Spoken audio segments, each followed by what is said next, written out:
Selang beberapa waktu lamanya, saat Putri Tadampali sedang duduk-duduk di tepi danau sambil merenungi nasibnya yang saat itu ia menderita penyakit kulit yang aneh.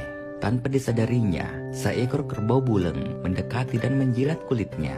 Bekas jilatan kerbau tersebut ternyata menjadi obat bagi sang putri.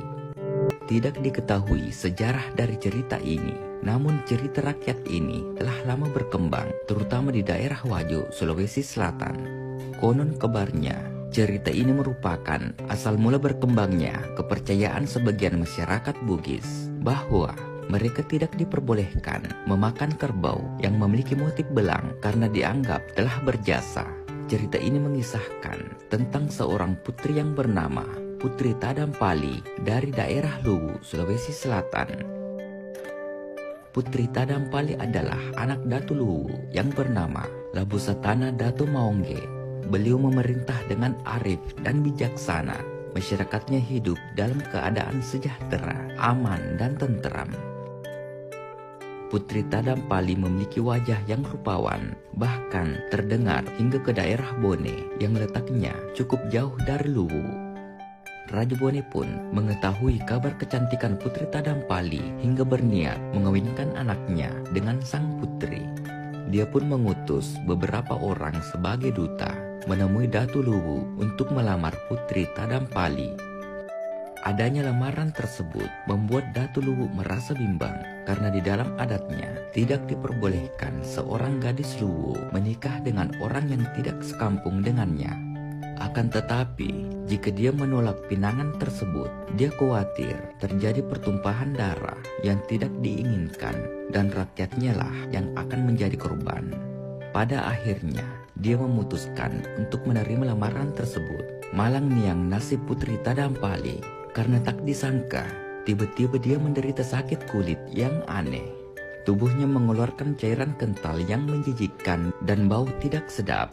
Seluruh tabib istana tidak mampu mengobatinya dan mereka bahkan mengatakan bahwa penyakit yang diderita Putri Tadampali sifatnya menular. Karena takut dengan resiko itu, Datu Luwu memutuskan untuk mengasingkan sang putri di tempat yang jauh. Meski merasa sedih, namun Putri Tadampali tetap patuh pada keputusan ayahnya. Dia bersedia untuk diasingkan demi kemaslahatan rakyat tanah Luwu. Dan akhirnya berangkatlah dia berlayar bersama beberapa orang pengawalnya.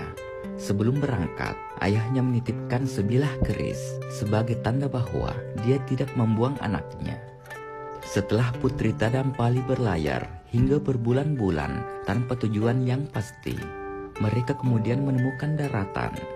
Seorang pengawalnya menemukan buah wajo saat menginjakkan kakinya di tempat itu. Dan Putri Tadampali memutuskan untuk memberi nama daerah itu dengan nama Wajo. Karena tempatnya relatif subur dan sejuk, Putri Tadampali memilih untuk menetap di tempat itu.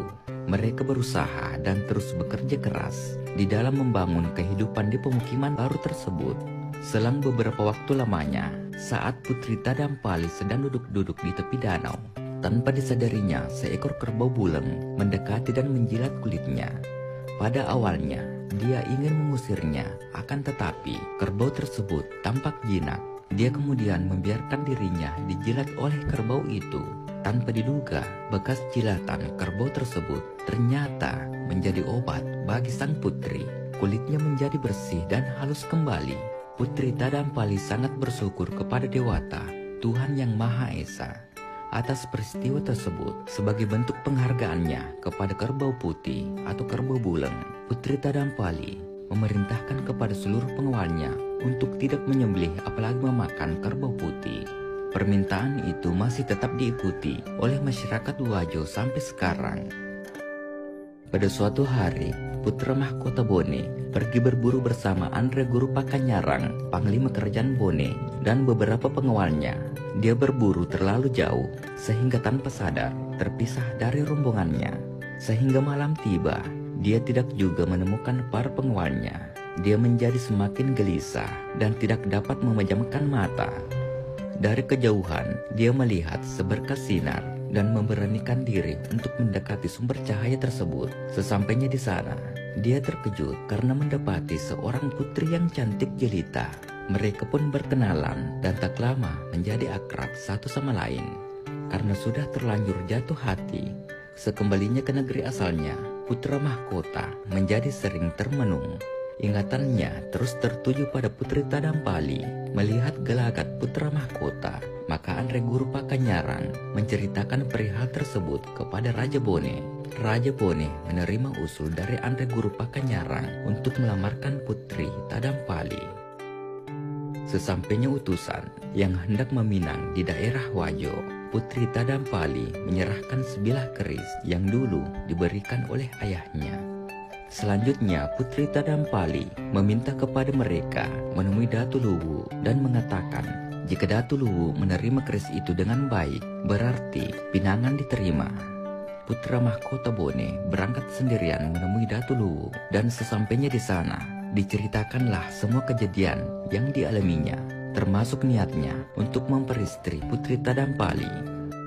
Tanpa menunggu waktu lama, Datu Luwu dan permaisurinya segera menjemput anaknya dan kemudian menikahkannya dengan putra mahkota Bone.